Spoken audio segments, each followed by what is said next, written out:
There's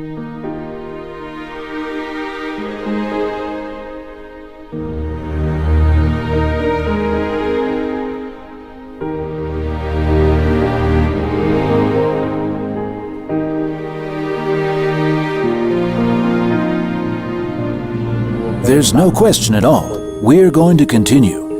What we've done here so far is just the beginning. If it's done right, we won't just be famous in Taiwan.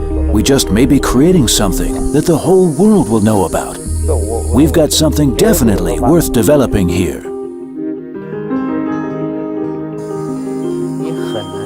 It's not easy to do, finding such a large flatland forest here in Taiwan. The area here, in terms of both ecological resources and cultural resources, is extremely rich. As long as we let the forest grow and remain healthy, her value to the environment here will be incalculable. Visitors to the area ask us, so are there plans to stop development of the park after a while? Naturally, this is up to the central government, whether or not it's sustainably managed. As long as it is, those of us living on the park's periphery will always support her and ask that she continue to grow proud and strong.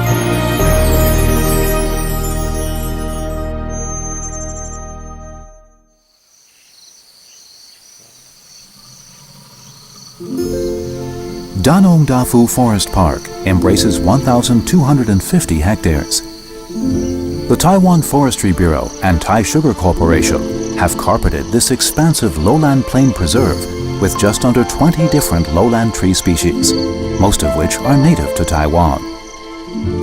Former saplings have matured into the sturdy young trees that comprise Danongdafu's visitor-friendly forests.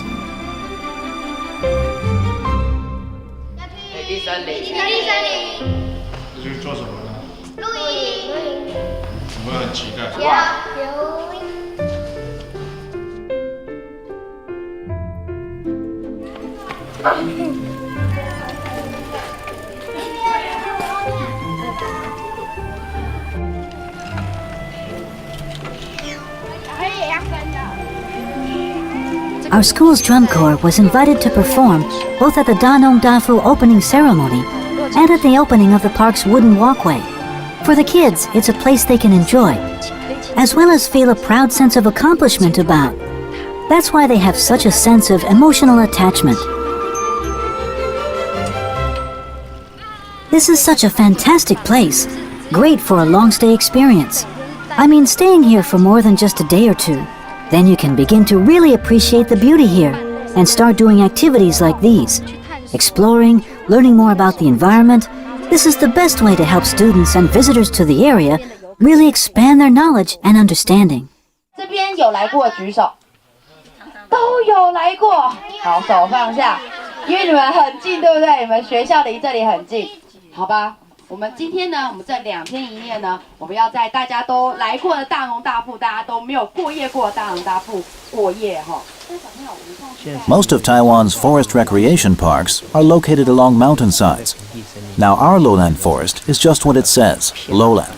She's a large, really large lowland secondary forest. For the average visitor, it's easy to take things easy, feel really relaxed, and find fulfillment. Danongdafu's natural environment supports a rich biota that already includes 60 bird species, 50 insect species, around a dozen species of reptile, and at least 5 mammals. Lush, natural scenic beauty was once a rarity in Taiwan's lowland forests. Work reforesting the plains finished up about 10 years ago. After that, we leased a part of this land from its owner, the Taisugar Corporation. Now on this area that we reforested a decade before, we moved ahead with plans to create one of 3 national lowland forest preserves. This was the beginnings of Danongdafu. I still remember everything like it was yesterday. After being tasked with reforestation responsibilities, I visited the site together with senior officials from our bureau. They learned the area had already lain fallow for a while. These sugarcane fields had been left untended for 2 years or more. It was overgrown, so I can honestly say It was a situation that worried me for quite some time. The original plans for a lowland forest were announced suddenly, so we didn't have much time for planning. We had no chance to do pre-planning 3 years beforehand, so we ended up having to make do.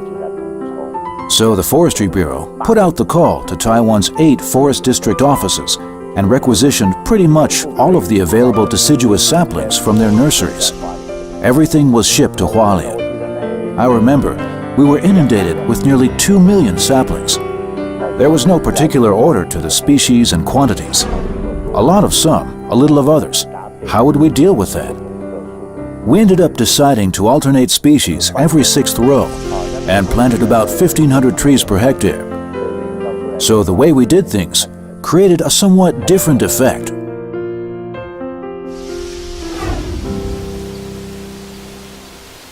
Danongdafu was once sugarcane as far as the eye could see.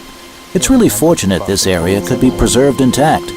Cultivation of sugarcane began here during the Japanese colonial period, so there are some relevant cultural artifacts dating from the early 20th century here. Earlier still, this was once a hunting ground for indigenous tribes. The area's history ties together indigenous cultures, Taiwan's colonial era, and Thai sugar, all the way down to today.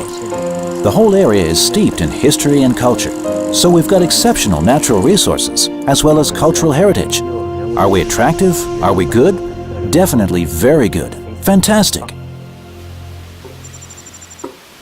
Indigenous culture, Hakka culture, Southern Min culture, all have roots here.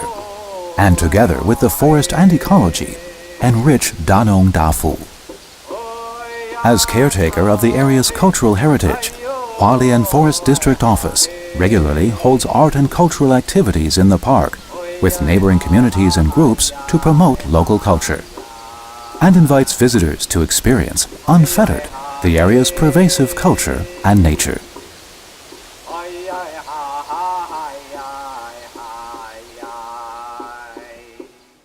Taiwan's Forestry Bureau manages 3 lowland forest parks.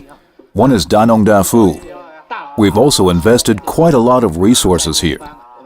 Project work will commence from next year, and after everything is finished, I think you'll be pleasantly surprised at the difference.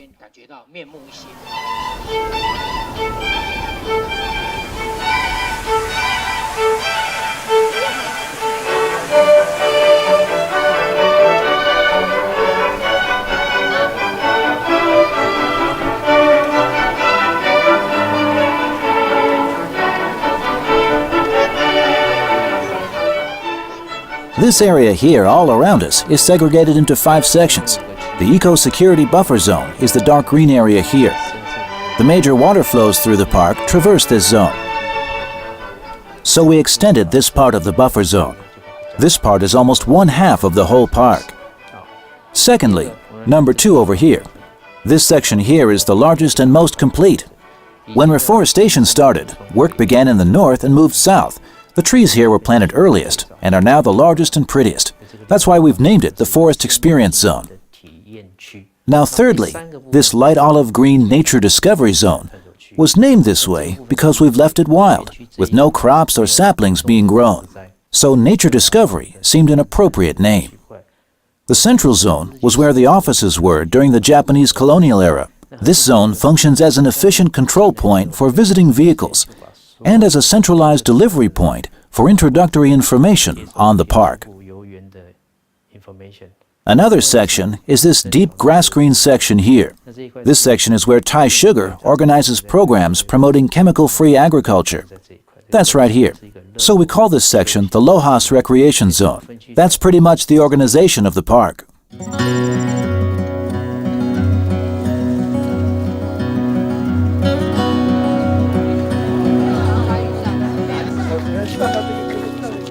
When you're dealing with nature, of course, it's impossible to create something less than real. While we definitely had a hand in creating this park, the process of creation, I think, was very natural, in harmony with nature. We've also made every effort to make the park accessible to all.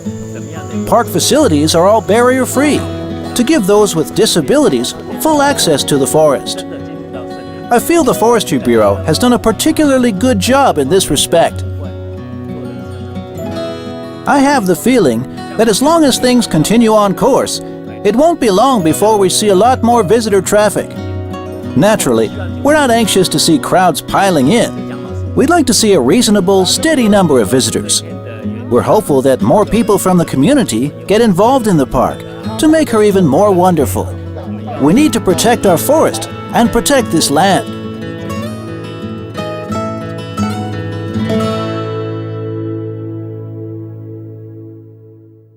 Danongdafu in Hualien, today its verdant beauty belongs to everyone in Taiwan.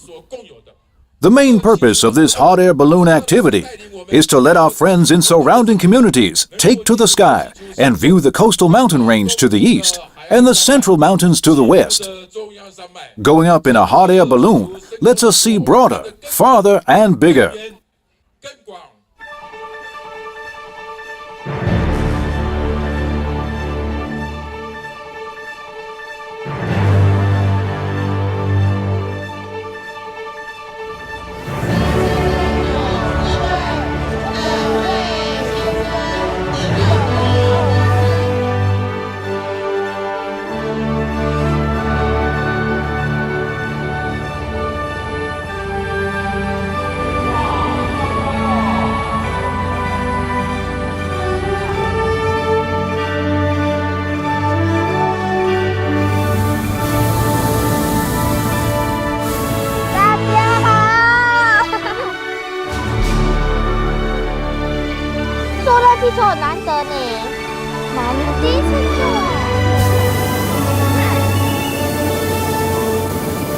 Looking down from above, you see a lot of interesting features. Sunland and Moon Pond. The indigenous warrior discovery and recreation area is over here. It ties the Rift Valley together, Hualien cities to the north and Yuli to the south. Wow, the setting is truly majestic.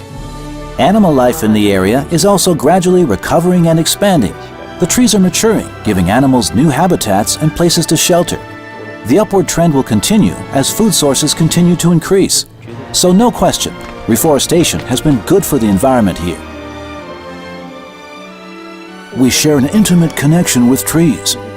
How then should we help the public really appreciate how the forests, the plants, relate to our everyday life? How to connect teaching to learning?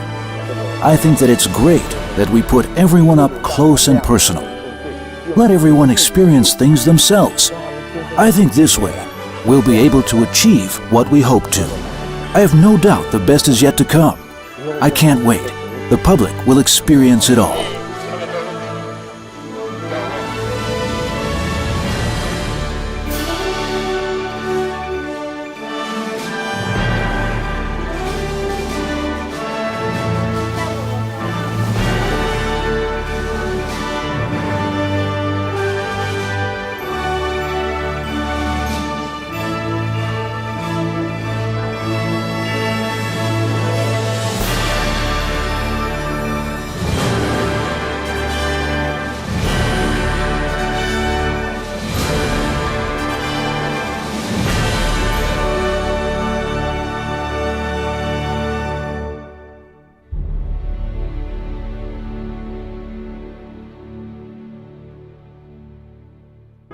Of course, we hope this area will continue on its low carbon, low development density, low commercialization course.